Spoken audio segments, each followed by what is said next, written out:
Welcome to the High Value Sales Show of Eversprint.com. I'm Malcolm Louie, the managing member of Eversprint, and today we're speaking with Eric Farber, the CEO of Pacific Workers' Compensation, a provider of workers' compensation legal services to injured workers. Welcome to the call, Eric. Oh, thanks, Malcolm. I'm glad to be here. Eric, you grew your company's revenue from $542,000 in 2014 to $2.6 million in 2017, a 380% increase. And in 2018, you hit just under $4 million. Before we talk about how you grew your company so fast, can you briefly share what your company does beyond my quick intro and how your company differs from the competition? Sure. Well, it's interesting to hear those numbers read back to you because you don't think about it too often, right? You just sort of keep going.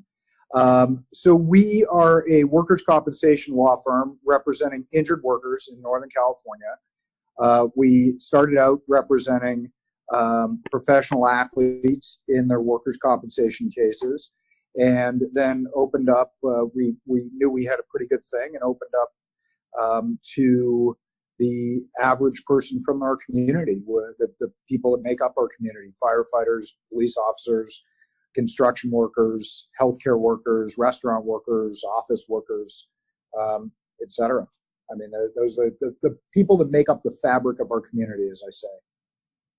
And how do you differ from the other law firms that also provide workers' compensation services to injured workers?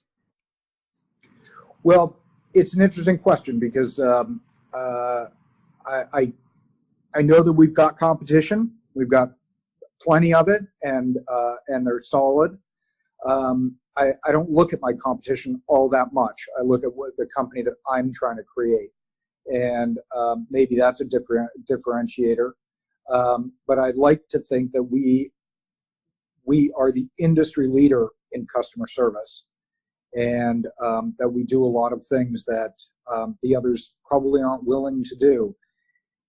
The other thing that I think is probably our biggest differentiator is just how focused I have been over the last couple of years on the development of our people and trying to create a really great culture. And that's not something that you hear about much in a law firm. Law firm cultures are generally focused on the lawyers. I'm trying to focus on the people that keep us going every day. Can you elaborate who those people are? Oh, the people that answer our phones, the people who help make the copies, who send the mail out, who are the front line dealing with the clients, our case managers, our assistant case managers, our intake department.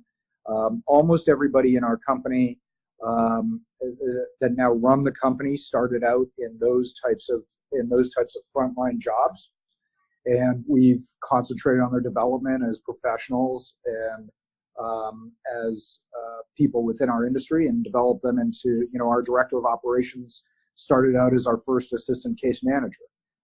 Our director of intake started out answering the phones and reception.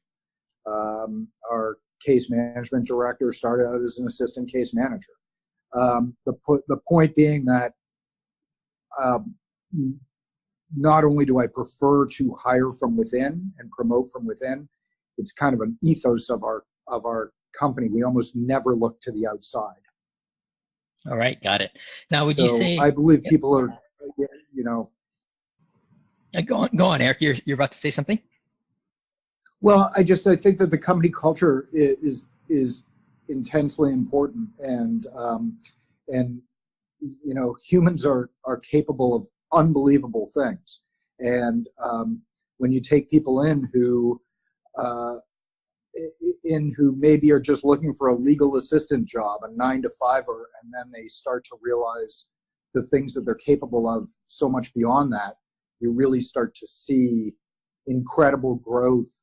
And I think our company is a better place because we focus on that. Right. Okay. Now, would you say that the people, the company culture, is your number one driver of your growth over the past 4 years, when you took your business from $542,000 in 2014 to just under $4 million in 2018? Yes. Okay. Yeah. There's no question in my mind. and not everybody buys into it, and not everybody's perfect at it. Not like, and some people don't like the culture because we demand a lot. But in short, yes, our culture is responsible for our growth. How would you describe your culture in, say, in an elevator pitch? What would be your culture elevator pitch? Our culture is we have a culture of personal and professional development that we're constantly trying to make everybody the best version of themselves. We have a set of company principles and values that we all live by, and that we all try to create a culture of safety, a welcoming culture, and a culture of excellence and constant learning for everybody. Right. And how does that help you win more business? Honestly, I'm not sure that it's helped us, quote unquote, win more business. I think it's helped reduce our turnover, and it has helped on that front line.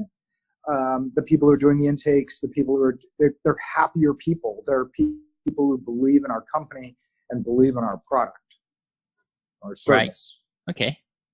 And so it translates to the people on the other end of the phone who are thinking about using us. Right. Yeah, definitely. People want to work with other people who are happy doing what they're doing. Yeah, absolutely. So, but I've thought about that a lot because, it's company cultures are, do people see it on the outside? They do. It certainly leaks through. We don't put it out there as the driving force to get new clients. Right, but it does help you find clients who are similar, I imagine, like-minded, who like what they hear and see. Absolutely. So let's say number one. Yeah, and they hear it and they see it through well-trained, empathetic, caring individuals. Yeah. Yeah, people always like working and interacting with people who are more similar to them than different. So it's a big plus. What would you say were the number 2 and number 3 drivers? Absolutely, there's no question. Yep. What would you say were your number 2 and number 3 drivers of your growth?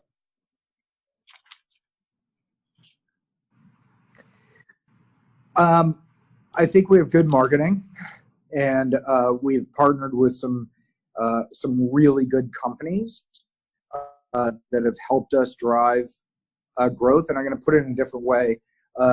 Peter Drucker says, outsource anything that you aren't good at. And so we focused on the things that we're good at and outsourced the things that are not our core competencies. And so, we could have sat there and tried to figure out, Google and advertising and web marketing. But rather than doing that, we, in a very pseudo-scientific way, I tried to find the best company that markets for law firms, and I went to them. Okay. And so, you can't drive growth without the proper sales, and also, delivering. And I would say, these are interchangeable, but delivering really great service means that people are going to recommend you to their friends and their family. And we quickly grew our word of mouth, clients, just keeps increasing and increasing. And that's again, a function of, well-trained, happy employees are delivering great service. So people will tell their friends. So would you say the third driver then was the word of mouth referrals that you were getting? Yeah. Again, and 2 and 3, marketing and that, providing industry leading service, those are kind of interchangeable. I can't point to one more than the other. Right. Okay. Can you elaborate a little bit more about your good marketing? Can you share what the outside marketing firm is doing for you in particular? Well, I think they're really good on, creating the type of message that we want to put out to the community.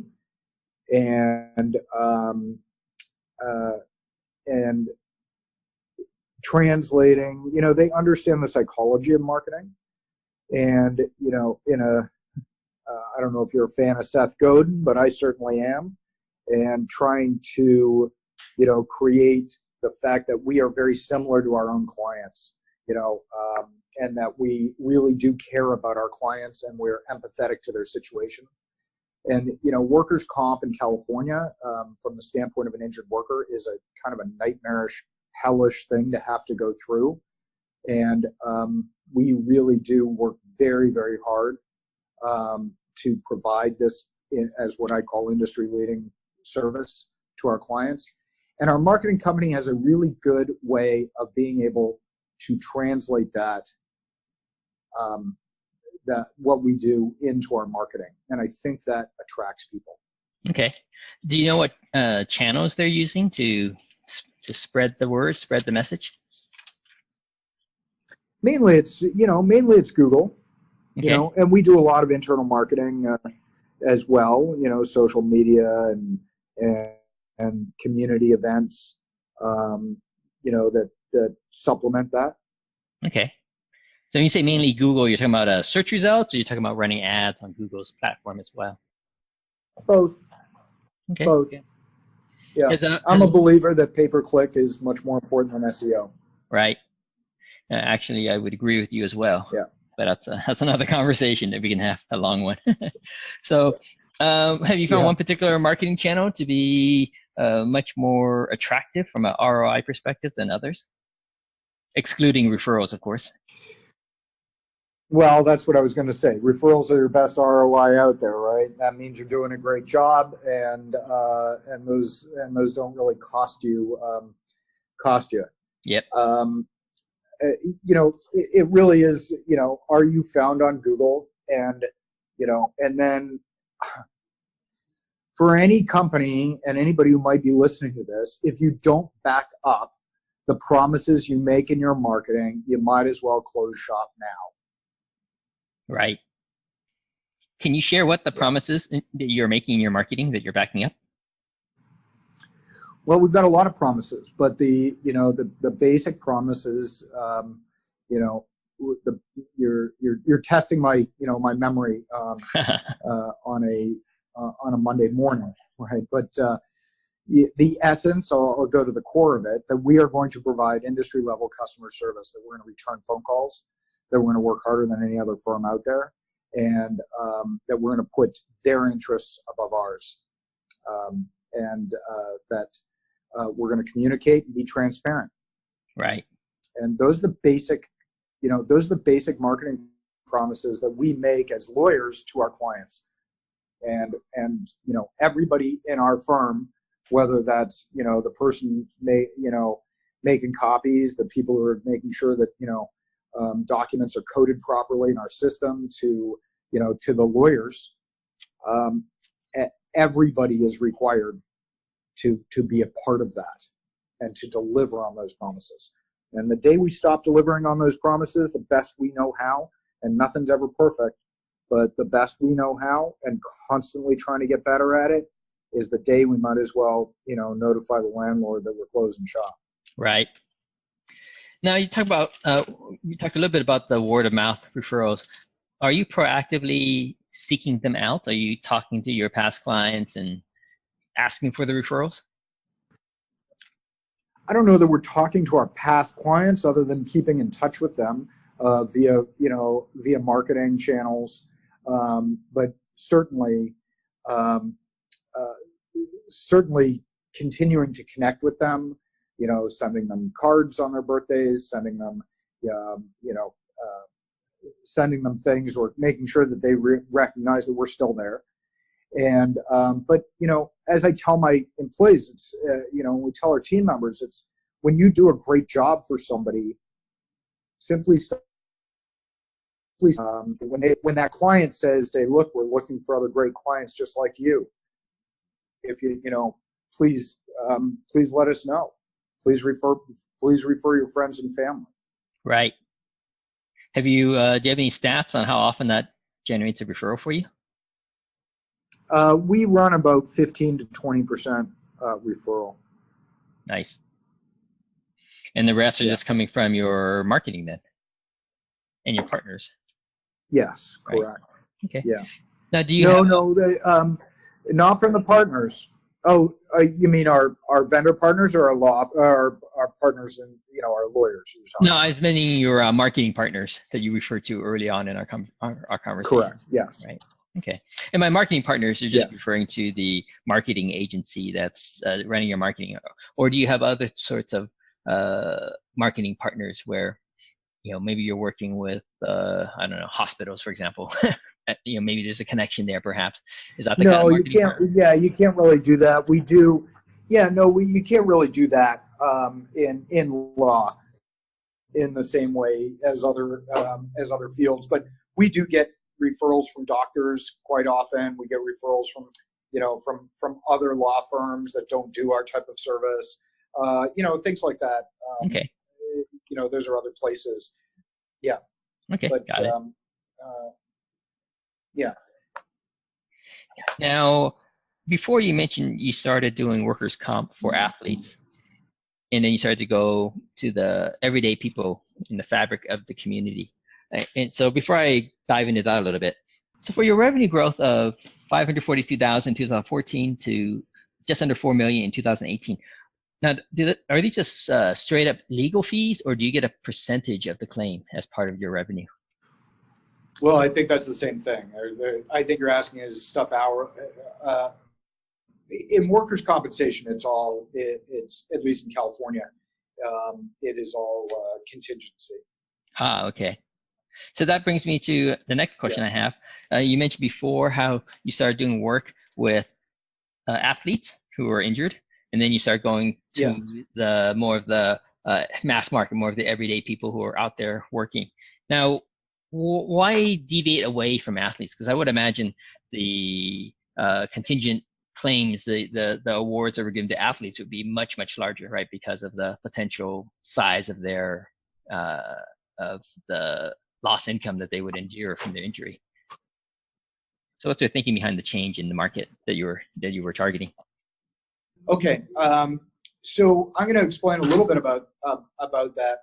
So for about 20 years prior to doing all of this, I actually represented athletes and entertainers in their legal life. Represented the Tupac Shakur estate. I represented, I don't know how many dozens, if not hundreds of professional athletes in their during their playing careers. And like a lot of people, got hit pretty hard during the crash. Most of that was hourly work. And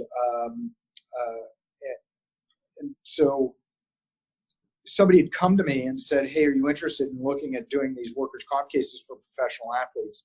We did. And because of my history in the sports business, and I like the idea of contingency practice, a man much smarter than myself once said, if you're being a lawyer by the hour, then you're losing money.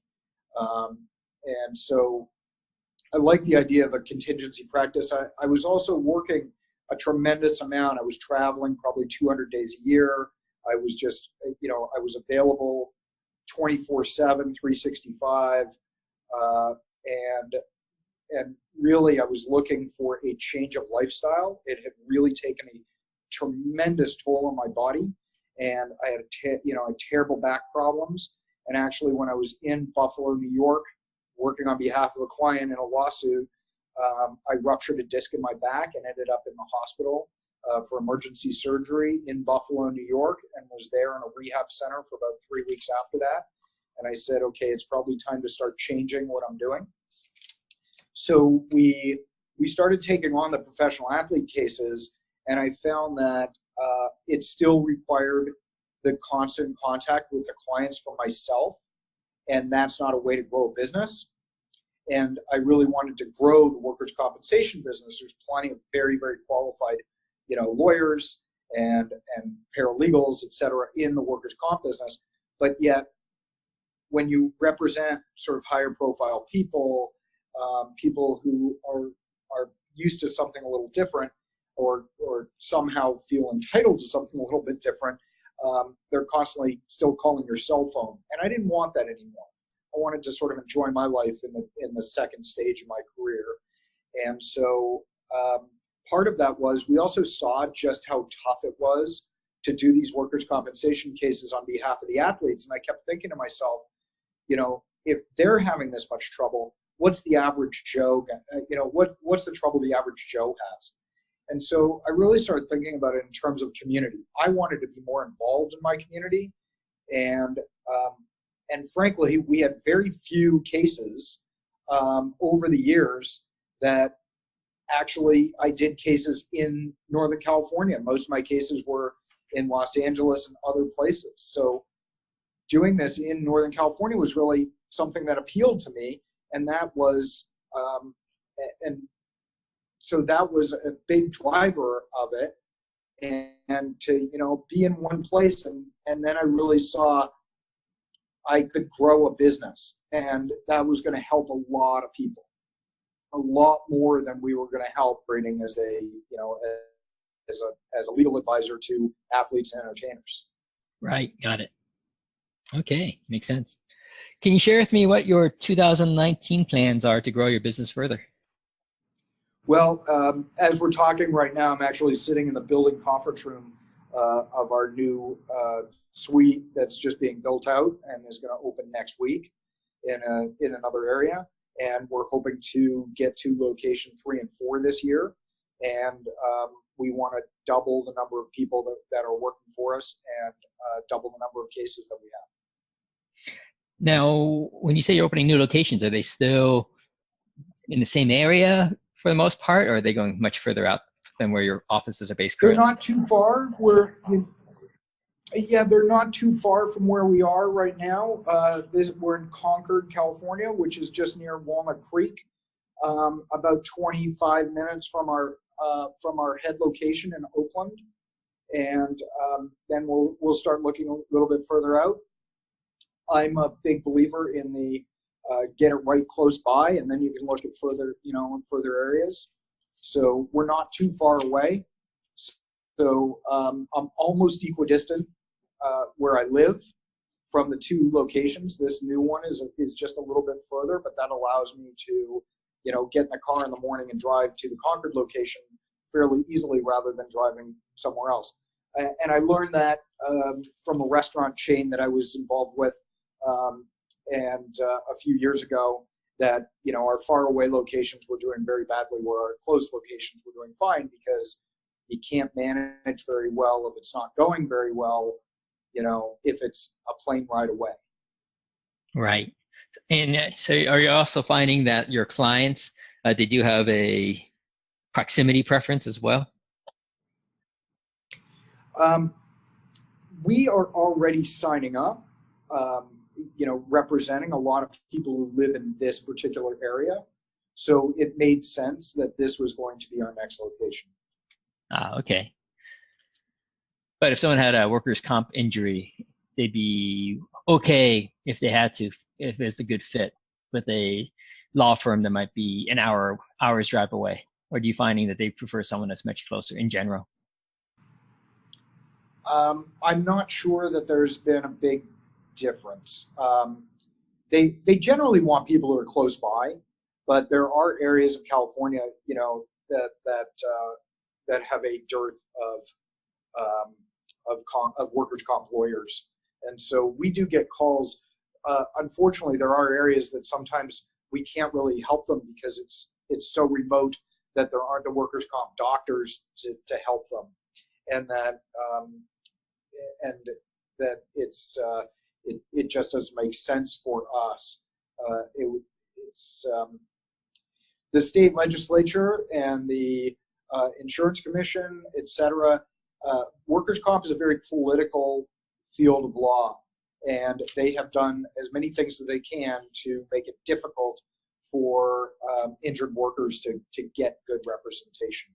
So there's, a lot of people got out of the workers' compensation business, 10, 12 years ago, maybe a little bit longer, because they changed under Arnold Schwarzenegger, they changed the law for the worse. They reduced fees, etc. So it's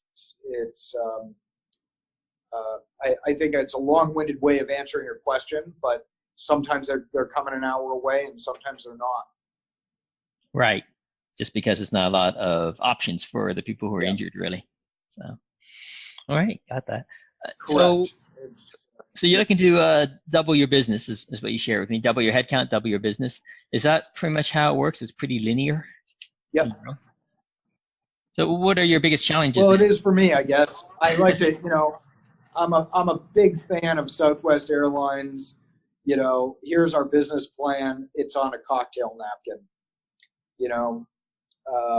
I like simple, and maybe it's my simple brain, but simple is good. Definitely. It's a simple business plan. Provide great service. Market. So you're planning on opening branches 3 and 4 this year as well? We would like to. It just, it's very hard to hire in the Bay Area.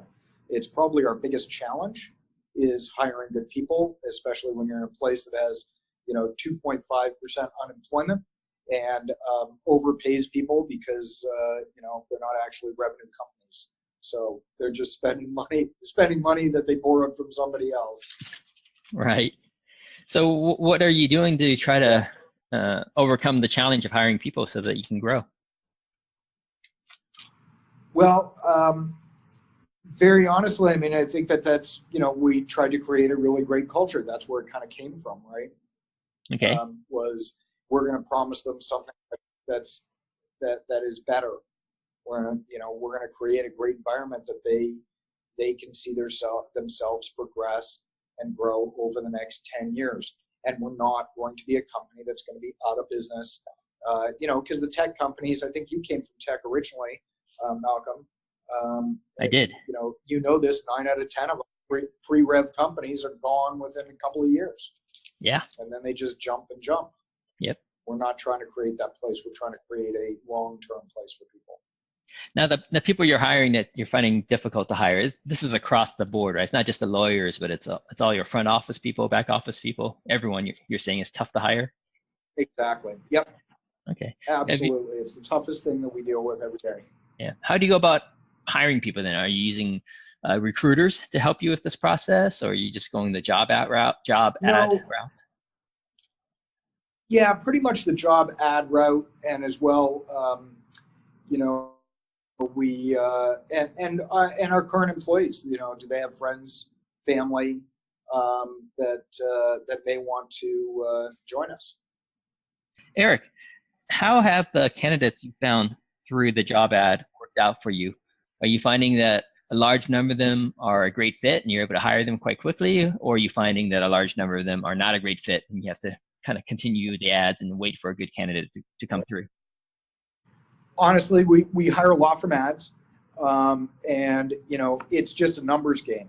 So I think there are good people that come through. We've hired plenty of them, and there's lots of not so good people that come through. We haven't hired plenty of them, and I think that high schools and community colleges and universities would benefit tremendously by teaching people how to apply for jobs and conduct themselves in interviews and conduct themselves as professionals through their career, no matter what level the job is. We've had some people who've come in that you think, won't last through our training period, that are still there after 3 years. And we've had some people who we thought were spectacular who didn't get it at all and were gone in 2 weeks. Well, at least they found out quickly that it wasn't a good fit within 2 weeks rather than flounder for a year. Yeah. Yes, exactly. And as you get bigger, it's easier to hide, right? It's easier to hide an organization that's larger than it is an organization that's smaller. But that's why we demand, as part of our company principles, to really be transparent, that it's not okay to hide your failings, to hide the things that you do wrong, because we're trying to get you better at them. So, as Simon Sinek says, 2 people show up to work every day. The person that is happy and knows what they're doing, and the person that's hiding their failings.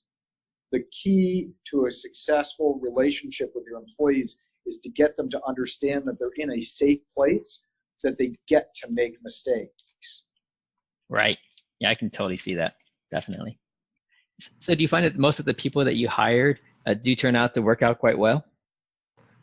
I think the majority, yes. I will say that the majority work out very well. And, but it takes a long time to put together a large team. And so I think if we could have hired all the great people and, that we needed from the beginning, we'd be twice as big as we are now. But that is, hiring, training, and assimilating them into the culture are the three things that especially 2019 is very much about that. Right. So it's really just a quantity of people coming through your ads. That's really the hindrance here more than anything else.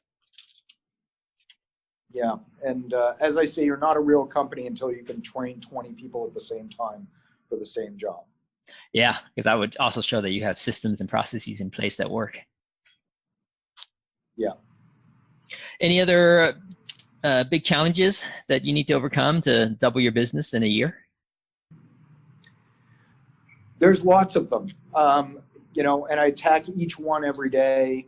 But I'm also a big believer that, yes, you've got lots of things to fix, but don't constantly try to fix and overlook opportunities. Go after the opportunities, then fix. A lot of the problems sort of work themselves out.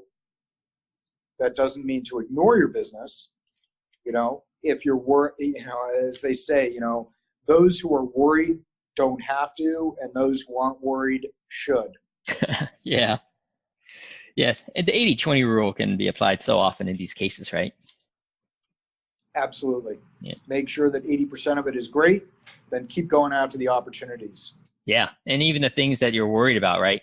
Good chance that 80% of them can be deferred or possibly ignored, right? It's the 20% that really matter. Absolutely. That you really do address. So.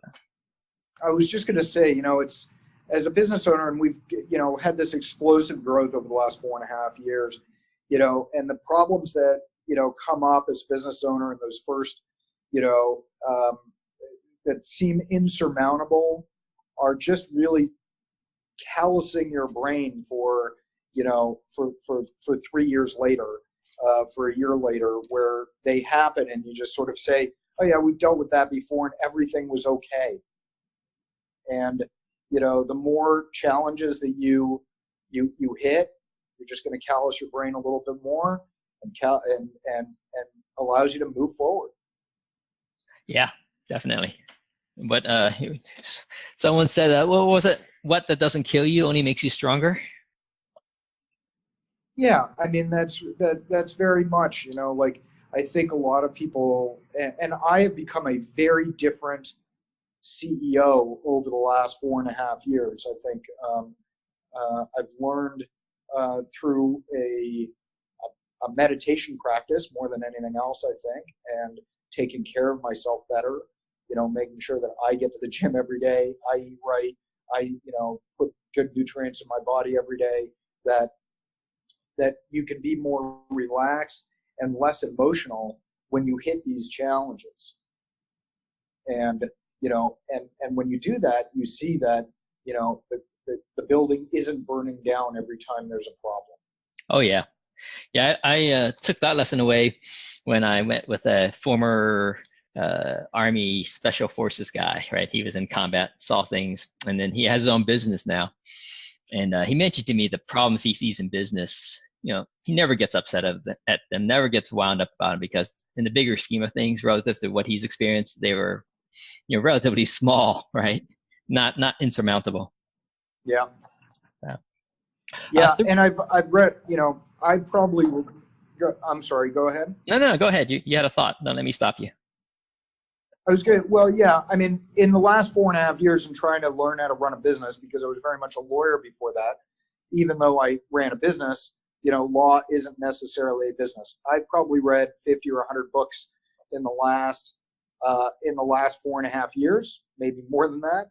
And some of the best ones come from the military guys. I'm just in the middle of David Goggins' book right now, Can't Hurt Me.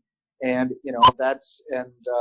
I read Jocko Willing's book not too long ago, he's a special forces guy. And that's exactly it. I mean, have extreme ownership, keep your emotions under control, and teach that to the other people as they get into the higher levels in your company. And even in the lower levels in your company, remain calm. They're talking to a difficult client on the phone, remain calm. Don't get emotional about it, and just do your best to sort it out. When your emotions get in front of you, you're not thinking right, and the problem doesn't get solved. Absolutely not. The problem just sort of sits there, right? And then you got 4 people wasting their time talking about the problem rather than sorting it out. Yeah, definitely. So, 3 final questions for you. Say you had a billboard out on the freeways out there. What is it, 880? I'm not sure if 880 is really a good example because it gets backed up there. But say you had one at 880 or 580. Well, that's where you want a billboard, where it's backed up. That's true. Now, my normal question is, say you only had 6 seconds for someone to read a billboard because they're driving by at, 70 miles per hour. What would be your billboard message? Very Tim Ferriss of you. So I've thought about this quite a bit, and I usually have one that now you want it for my company or you want it me personally? Because I've had the billboard, the 50-foot billboard for the company. Okay, what is your billboard for your company? Well, it was basically Pacific Workers, right? Okay. Injured at work. But yeah, we had the billboard right in front of the Coliseum. Which was great. It was a time when I said, "Wow, we've gotten somewhere, right?" We started out with a couple of cases and a couple of people, and now we've got the largest billboard on one of the largest billboards in the Bay Area. For me personally, I mean, I think there's a lot of different things that that I could have on that billboard, and I will. I'm going to give you today's, which is keep smiling and keep going, keep grinding. Okay. Can you share? Yeah. Yep. Can you share some details about your 50-foot billboard in front of the Coliseum? Were you able to track any sort of ROI from that billboard? I mean, it's a prime location. Oh, that's an interesting thing. So, yeah, absolutely prime spot. So billboards and traditional media are less. It's harder to track, right? So for people who are trying to market, I mean, you have them ask on the phone, when clients come in, where'd you hear about us? And they say Google, but it's really about a 360 marketing, right? So you have to have the billboard, you have to have the TV ads, you have to have the radio, you have to have the community events, you have to have these various things.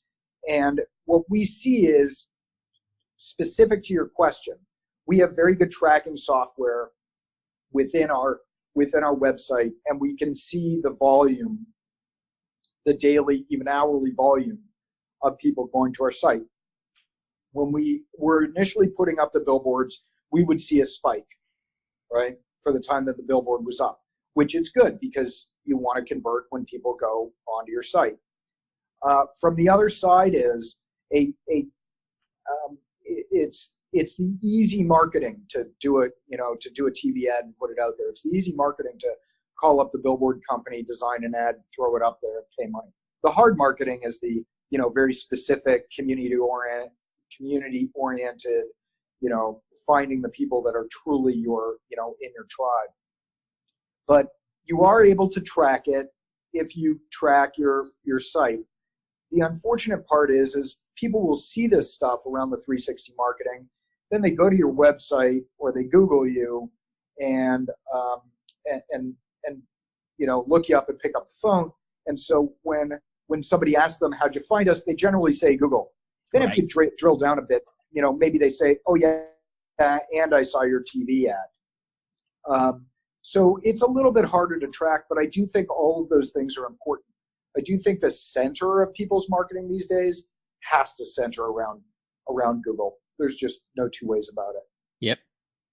Yeah, we often advise our clients as well when you do your marketing. You can do all these individual legs quite effectively by themselves, right? You could do your search engine optimization, your pay-per-click ads, your email marketing, Facebook, LinkedIn, whatnot. But if you could tie it all in together and have an integrated message, so people are seeing that same message everywhere, not just online but offline, then all the channels leverage off each other, and you get so much better results. So, two last questions for you. Yeah, absolutely.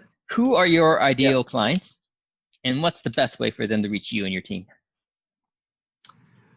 Our ideal clients are the injured workers of our community. I mean, the firefighters, the police officers, the construction workers, the restaurant workers. If you're working, you're our client, right? And it's a very broad base. We're very close with the firefighters of Oakland and the surrounding areas. So we do a lot of firefighter cases, but we also do a lot of healthcare cases, nurses, home healthcare, et cetera, and a lot of construction cases, a lot of construction accident cases. We are also probably the leading law firm in California on workplace violence.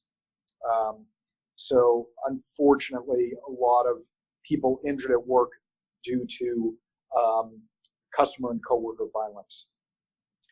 You don't hear too much about that. How do they find us? No, you don't hear enough about it, right? And in today's world, it's very important. I think companies need to do more to try to protect their staff. I mean, you hear about workplace violence and workplace shooting incidences all the time, and it's very difficult to protect against the lone shooter, right? And how do people find us? PacificWorkers.com is the easy place. Is the easy place. I think it's if your listeners are trying to find who we are. Okay, fantastic. Did you want to share your phone number as well? It's 833-PAC-WORK, PACWORK. All right, that's a good one. Thanks for joining us today, Eric, and sharing how you accelerated your company's high-value sales. Thank you. Thank you very much. Really appreciate the discussion. We've been speaking with Eric Farber, the CEO of Pacific Workers Compensation, about his company's rapid growth.